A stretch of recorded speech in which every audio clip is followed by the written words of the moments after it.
You're listening to Lunch with Lloyd.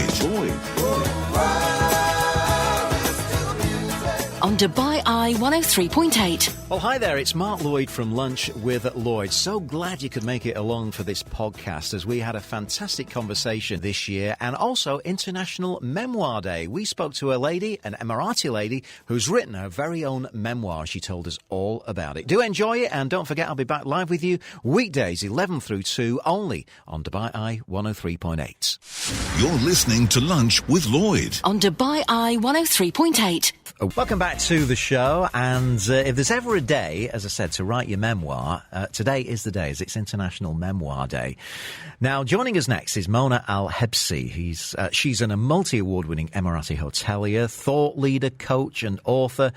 Is known as a pioneer as well in the hospitality industry right here in the UAE. Now, she's written her own memoir called Beat the Odds. And as it's Memoir Day today, we thought we'd better get her on the show. We'll say good afternoon to Mona. How are you? I'm fine, thank you. How are you, Mark? Very good, and a real pleasure to have you on the show. So, first of all, tell me why you wanted to write your own memoir, Beat the Odds. Okay, so as you know, people love stories that have heroes or personalities that go through some difficulties first and then overcome those difficulties and achieve success, achieve winning. So they always long to have these happy endings, as you know. Yeah. Because stories also can, it's more easy for people to relate to it. So, for example, if you tell someone, oh, you should go after your dreams and believe in yourself and do this and do that, it will be less likely, realistic than when you say to someone, oh, let me tell you how I've done it. And you give the person the easy steps to get started. So I think that's why it was important for me. Yeah, so you kind of paved the way for readers of your memoir to maybe follow in your footsteps. Now, what have you actually shared in the book, and what will we learn about you if we read your memoir, Beat the Odds?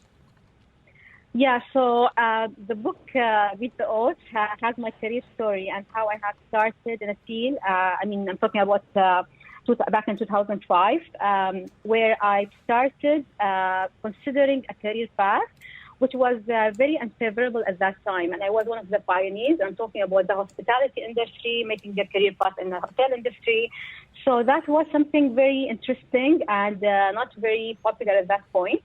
I guess the whole story in the book was about the perception of people about this industry, and then how I shared with them my struggles, my ups and downs, my disappointments that preceded that outstanding success that I achieved later on. And I gained that after so much perseverance, hard work, and a lot of things that I've done. So, Mona, can I help you? Can I help you? Can I ask you? You can help me, actually. You're a shop assistant today. Yeah. When you said that, the career itself wasn't looked on as, the proper thing to do. Did you have support when you wanted to do this around family and friends? Because I'm from, obviously, an Indian culture, and when I wanted to move into the media, it wasn't a favourable, a career for me either. No, actually, this is the point, because I was not having support at that point, and it was not very welcome, the idea that, I venture into a field which is not very common. And also, it's looked at very down to have a woman working in a hotel, maybe in your culture as well. So, yeah, it was not very supportive environment. So that's why the book will be very interesting to see, what did I go through? How did I used to think? What made me take that first step? And all those kind of things. And then what happened later on in my career.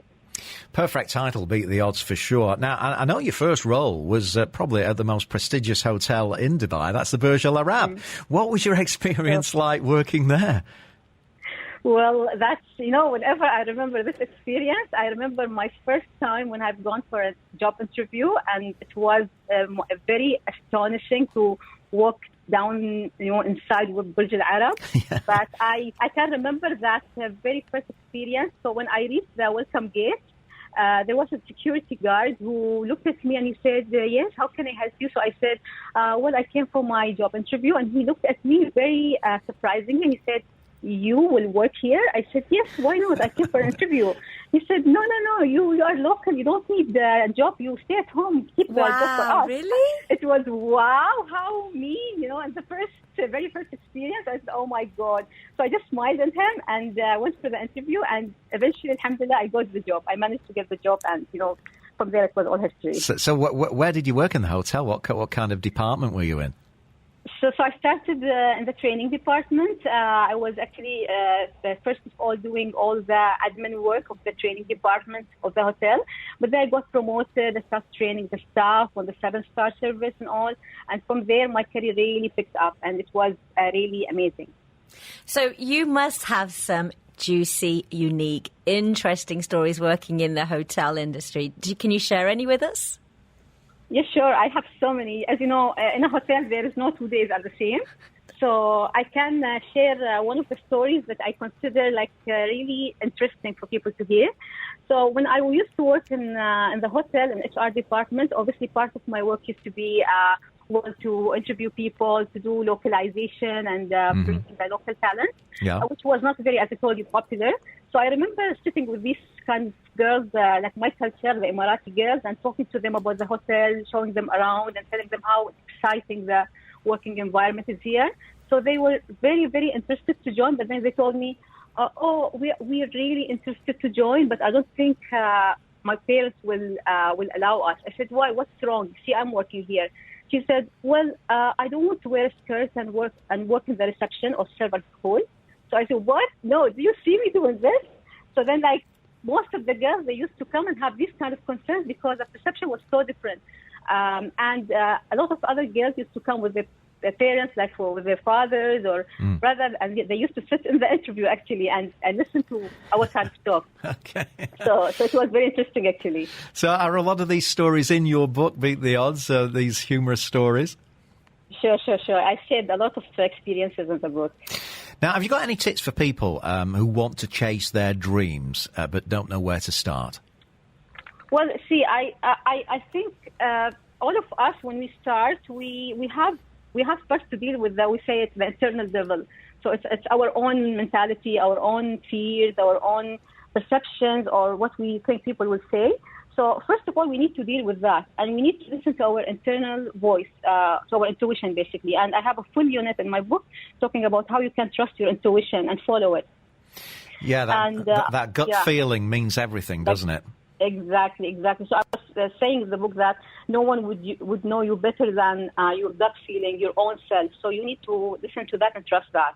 And secondly, once you do that, you need to focus on building your personal and professional brand. I think a lot of people focus too much on working and delivering outcomes and being so much engrossed in the day-to-day work, but they don't really think about building the brand of their professional and expertise, because the thing is, you need to focus and have this balance on 50-50. So 50-50 delivering the outcomes. The other 50 is building the brand, doing all the promotion, going out there, being social media, meeting people and expanding your network and so on. You're a busy lady. You're a mum too, am I correct? Yes, I'm a mum. Yes. So how do you balance all this out? And, you still sound like you're career-driven as well. Yeah, actually, for me, after I had my first son, he will be 2 years and 1 month, actually. So it was very, very difficult for me to manage everything. But for me, I'm trying to find time. So I have someone to take care of the baby while I'm doing all my projects, all my future plans. So I try to give everything its time. So I think the balance is the word, basically. Finally, where can we actually get this book, and where can people follow you, Mona?